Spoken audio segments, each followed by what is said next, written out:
हरे कृष्ण। दोस्तों, क्या आप जानते हैं राधा रानी की मृत्यु कैसे हुई? भगवान श्री कृष्ण ने क्यों तोड़ दी थी बांसुरी?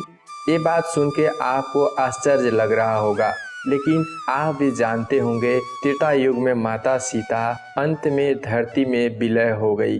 ठीक उसी तरह द्वापर युग में यमुना के निकट श्रावल ग्राम में वर्षभान और कीर्ति के यहाँ माता सीता रूपी राधा के रूप में जन्म लिया। जब माता राधा मनुष्य अवतार में आई तो आखिर मनुष्य देह से छुटकारा कैसे पाई? आज इसी विषय पर चर्चा करने वाला हूँ। वीडियो को लाइक और चैनल को सब्सक्राइब जरूर कर दीजिएगा। तो चलिए शुरू करते हैं। दोस्तों, जब भी प्रेम की बात होती है तो भगवान श्री कृष्ण और राधा के प्रेम की मिसाल सबसे पहले आती है। माता राधा और भगवान श्री कृष्ण के प्रेम की जीवात्मा और परमात्मा का मिलन कहा जाता है। अगर राधा जी के बात करें और भगवान श्री कृष्ण के जिक्र ना हो तो ये तो संभव ही नहीं है, क्योंकि राधा श्री कृष्ण का बचपन का प्यारी थी। भगवान श्री कृष्ण जब 8 साल के थे तब दोनों ने प्रेम की अनुभूति की।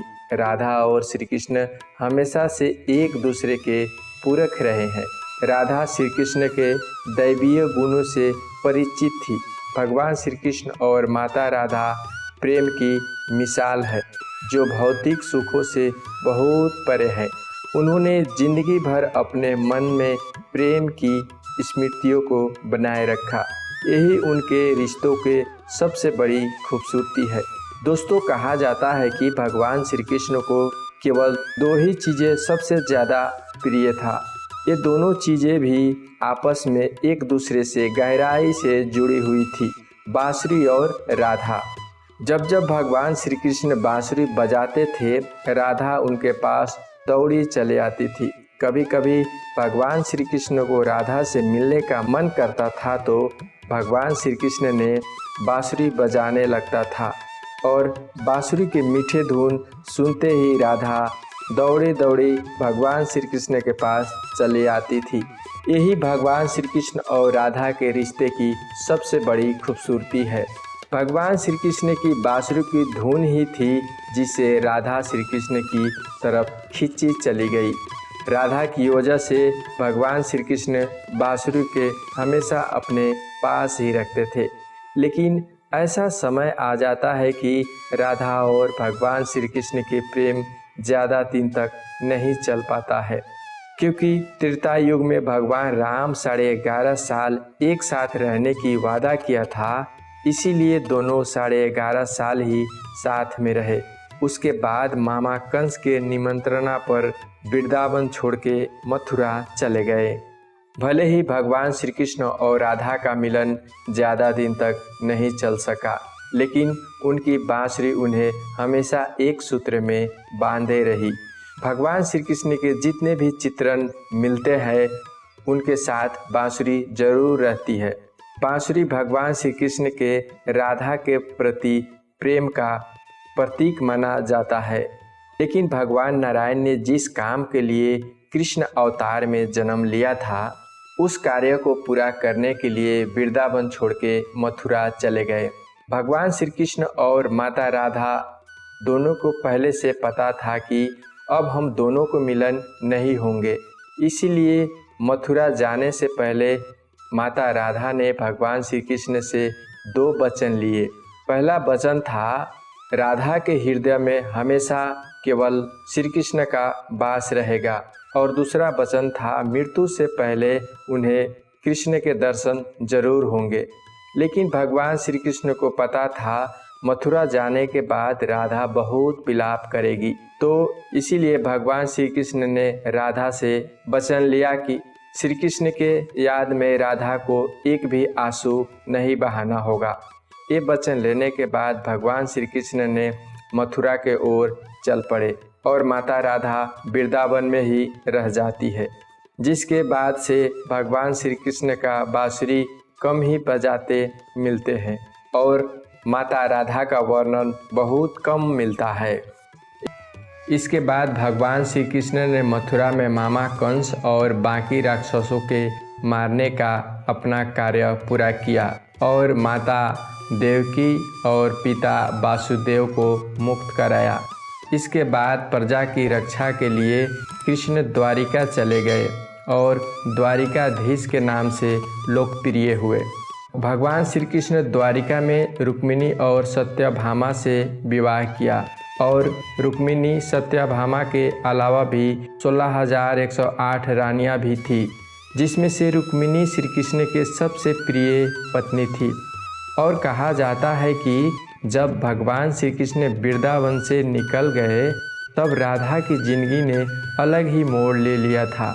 यादव पुत्र अभिमन्यु या आर्यन से उनका विवाह भी हो जाता है, पर अभिमन्यु के महर्षि दहीचिका का श्राप था कि किसी स्त्री का छुएगा तो वह भस्म हो जाएगा। इसी प्रकार राधा विवाह के पश्चात भी भगवान श्री कृष्ण के भक्ति में स्वतंत्र पूर्वक लीन रहती थी और राधा ने अपने दाम्पत्य जीवन की सारी रस्में निभाई और बूढ़ी हुई, लेकिन उनका मन तभी भी भगवान श्री कृष्ण के लिए समर्पित था। राधा ने पत्नी के तौर पर अपने सारे कर्तव्यों को पूरा किए और दूसरी तरफ भगवान श्री कृष्ण ने अपने दैवीय कर्तव्य निभाए। भगवान श्री कृष्ण ने राधा से एक वादा करके गए थे कि वो वापस आएंगे, लेकिन श्री कृष्ण राधा के पास वापस नहीं आए। भगवान श्री कृष्ण ने रुक्मिणी से शादी कर ली। रुक्मिणी ने भी भगवान श्री कृष्ण को पाने के लिए बहुत तपस्या किए थे। रुक्मिणी के भाई रुक्मी उनके विवाह श्री कृष्ण से नहीं होने देना चाहता था, लेकिन श्री कृष्ण से विवाह के लिए वह अपने भाई रुक्मी के खिलाफ चली गई। रुक्मिणी ने राधा की तरह भगवान श्री कृष्ण से प्यार करती थी। रुक्मिणी ने श्री कृष्ण को एक प्रेम पत्र भी भेजा था कि वह आकर उन्हें अपने साथ ले जाए। ये बात रुक्मिणी अपने कुल गुरु से भी बताई थी कि वो भगवान श्री कृष्ण के अपना वर मान चुकी थी। इसके बाद ही श्री कृष्ण रुक्मिणी के पास गए और उनसे शादी कर ली। शादी के बाद भगवान श्री कृष्ण पत्नी रुक्मिणी सत्यभामा और 16,108 रानियां के साथ द्वारिका में रहने लगे। एक दिन ऐसा समय आ जाता है कि राधा को कृष्ण के बिना नहीं रहा जाता है और वे सारे कर्तव्यों से मुक्त होने के बाद राधा आखिर बार अपने प्रीतम कृष्ण से मिलने द्वारिका पहुंच जाती है। जब वह द्वारिका पहुंचती है तो उन्होंने कृष्ण को रुक्मिणी और सत्यभामा से विवाह के बारे में सुना, लेकिन वह दुखी नहीं हुई। जब भगवान श्री कृष्ण ने राधा को देखा तो बहुत प्रसन्न हुए। दोनों अपनी पुरानी यादों को संकेतों की भाषा में एक दूसरे से काफी देर तक बातें करते रहे। राधा को कान्हा की नगरी द्वारिका में कोई नहीं पहचान पाता था। राधा के अनुरोध पर श्री कृष्ण ने उन्हें महल में एक देविका के रूप में नियुक्त किया। राधा दिन भर महल में रहती थी और महल से जुड़े कार्य देखती थी। मौका मिलते ही वह कृष्ण के दर्शन कर लेती थी, लेकिन महल में राधा ने श्री कृष्ण के साथ पहले की तरह आध्यात्मिक जुड़ाव महसूस नहीं कर पा रही थी। इसीलिए राधा ने महल से दूर जाना तय कर लिया।